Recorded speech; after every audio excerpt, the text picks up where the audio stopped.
位伫台南市南区大拿路甲台东路口，大约有200公尺长的分隔岛。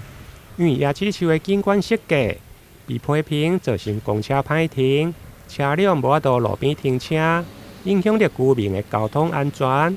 因此，经过地方多年的争取，希望会用个改造。总算得到中央甲地方的认同。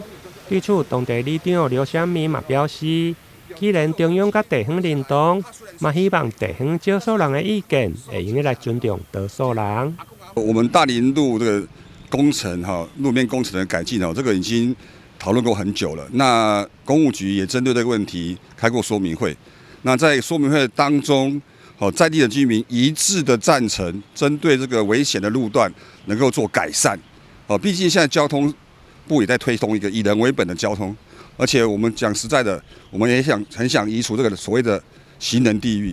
这个东西在改善之后，不仅是对我们等公车的民众，对附近居民的停车问题、行车安全，都是有很大的注意。那与其在这么多人的用路情形下，我们当然希望给他营造个最安全的路面。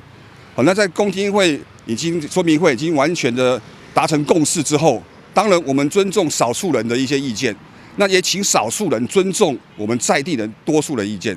毕竟民主就是少数服从多数，而且这攸关人的性命安全。我是希望能够尽速的赶快完成这个工程。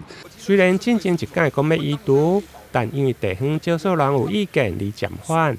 目前市府将以人为本来重新设计道路的配置，未来景观再造嘛将拍开分隔岛，相对的椰子树嘛将全部移除。虽然这届的风台椰子树并无被吹倒，不过落来的树枝恐惊嘛去伤到人。日前已经有3丛先被移除。其他的50丛嘛将配合工程的时间陆续来处理。台南新闻联跟采访报道。